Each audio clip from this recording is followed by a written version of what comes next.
త్రిశంకుడి శశీర స్వర్గవాంఛ బ్రహ్మమానస సంభవం సర్వమంత్ర విశారద ప్రసన్న చిత్తంతో నా విజ్ఞప్తిని ఆలకించు. స్వర్గలోక సుఖాల పట్ల నాకు కోరిక కలిగింది. ఈ శరీరంతోనే ఆ అమానుష భోగాలను అనుభవించాలని నా ఆకాంక్ష.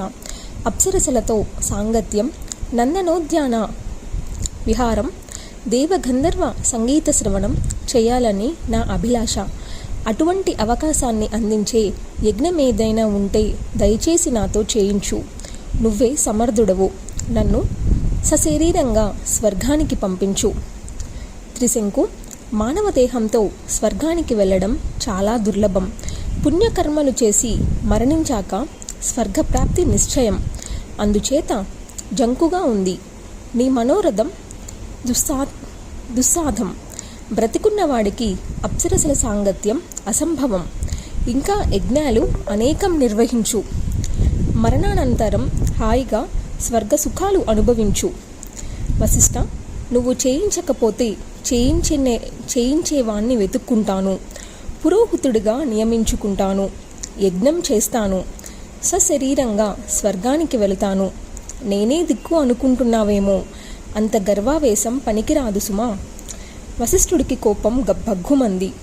ఓరి దుర్మతి, చండాలుడి వైపో. ఈ శరీరంతోనే స్వర్గానికి వెళ్ళాలనుకుంటున్నావు కదా, అందుకని ఈ శరీరంతోనే స్వపచుడి వైపో. స్వర్గకృంతన పాపిష్టి, గోహత్య మహాపాతకి, బ్రాహ్మణ వధుచోరక, ధర్మ మార్గ విదూషక, చచ్చాక కూడా నీకు స్వర్గం లభించదు అని దారుణంగా శపించాడు. ఆ క్షణంలో త్రిశంకుడి శరీరం స్వపచుడి శరీరంలా మారిపోయింది.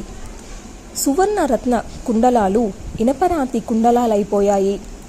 చందన చర్చ దుర్గంధ భూయిష్టమైపోయింది. దివ్య పీతాంబరం నల్లని మలినావస్త్రంగా మారిపోయింది. శరీరం గజవర్ణంలోకి దిగింది. నైగనిగ్యం సౌకుమార్యం అంతరించి పల్లికలుగా బండబారింది. శక్తిపాసకుడైన వశిష్ఠుడి రోషానికి తిరుగులేదు కదా. అందుకనే శ్రీదేవి ఉపాసకులను ఎప్పుడూ కించపరచకూడదు. వశిష్ఠుడంటే గాయత్రి జపనిష్ఠుడైన మహామునీశ్వరుడు. త్రిశంకుడు తన రూపాన్ని చూసుకొని బోరున విలపించాడు. రాజధానికి తిరిగి వెళ్లేందుకు మనస్కరించలేదు. అడవిలోకే వెళ్ళిపోయాడు. ఎక్కడికి వెళ్ళను, ఏమి చేయను, రూపం చూస్తే నాకే రోతగా ఉంది. ఇంటికి వెళితే భార్య తిరస్కరిస్తుంది, కొడుకు దుఃఖిస్తాడు, సచివులు అసహ్యించుకుంటారు, బంధుమిత్రులు దూరం తొలుగుతారు. ఇలా జీవించడం కన్నా మరణించడమే మేలు. విషం తాగనా, మడుగులో దూకనా, తాడుపేను ఉరిపోసుకోనా, చితి పేర్చుకొని అగ్నిలో ప్రవేశించనా, నిరాహారుణ్ణై ప్రాయోపవేశం చేయనా, ఒకవేళ ఆత్మహత్య చేసుకుంటే జన్మ జన్మలకు ఇదే వెంటాడుతుందా?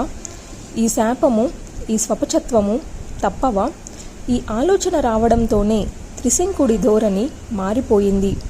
ఎట్టి పరిస్థితుల్లోనూ ఆత్మహత్య చేసుకోను. చేసుకున్న కర్మను ఈ జన్మలోనే ఈ దేహంతోనే అనుభవించడంతోనే కర్మ విభాగం క్షయమవుతుంది. ప్రారబ్ధ కర్మలు క్షయించడానికి అదొక్కటే మార్గమని పెద్దలు చెప్పారు. అందుచేత చేసుకున్న కర్మ శుభమైన అశుభమైన అనుభవించక తప్పదు. ఆశ్రమాలను సందర్శిస్తూ, తీర్థక్షేత్రాలను సేవిస్తూ, అంబికాదేవిని ధ్యానిస్తూ, సాధు సజ్జనులకు పరిచర్యలు చేస్తూ నా దుష్కర్మను నశింపజేసుకుంటాను.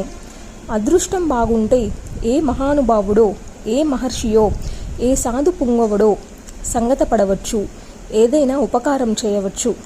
ఇలా ఒక నిశ్చయానికి వచ్చి గంగా తీరం చేరుకున్నాడు. వశిష్ఠుల వారి తన తండ్రిని శపించాడని హరిశ్చంద్రుడికి తెలిసింది. ఎంతగానో బాధపడ్డాడు. సచివులను పిలిచి గంగా తీరానికి వెళ్ళి త్రిశంకుణ్ణి అన్వేషించి రాజధానికి తీసుకురండి అని పంపించాడు. వారు వెళ్ళి చండాల రూపంలో ఉన్న త్రిశంకుణ్ణి గుర్తుపట్టి నమస్కరించారు. మహారాజా, నీ కుమారుడు పంపితే వచ్చాము. అతడి సచీవులం మేము. నిన్ను సగౌరవంగా రాజధానికి తీసుకురమ్మని ఆజ్ఞాపించాడు. అందుకే మేమందరము వచ్చాము. దయచేసి మా వెంట బయలుదేరిరా. మేము ప్రజానీకము నీకు సమస్త సేవలు చేస్తాము. దిగులు పడకు. జరిగింది ఏదో జరిగింది.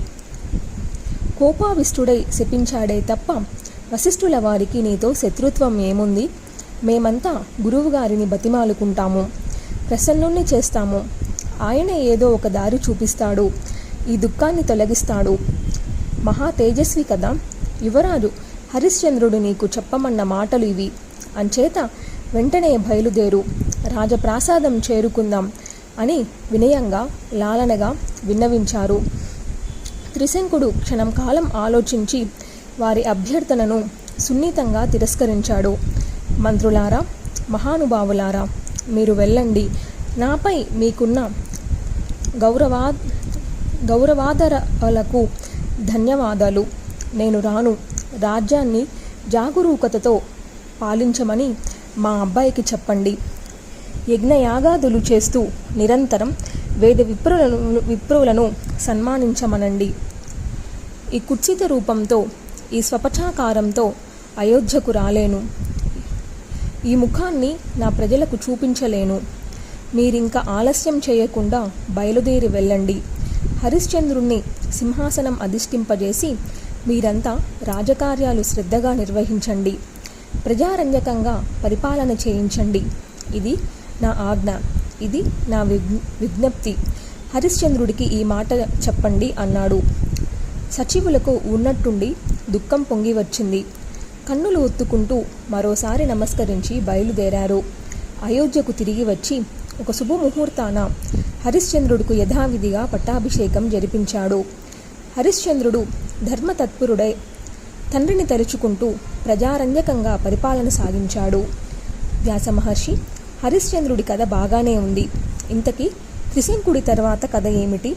శాపం నుంచి విముక్తి పొందాడా? లేకపోతే ఆ గంగా తీరంలో అలాగే కృషించి అసువులు బాసాడా? వశిష్ఠుల వారేమైనా కరుణించి శాపం ఉపసంహరించారా?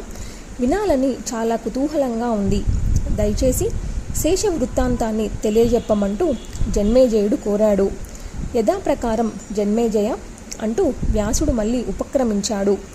హరిశ్చంద్రుడు పట్టాభిషిక్తుడయ్యాడనే వార్త తెలిసి వశిష్ఠుడు సంతోషించాడు.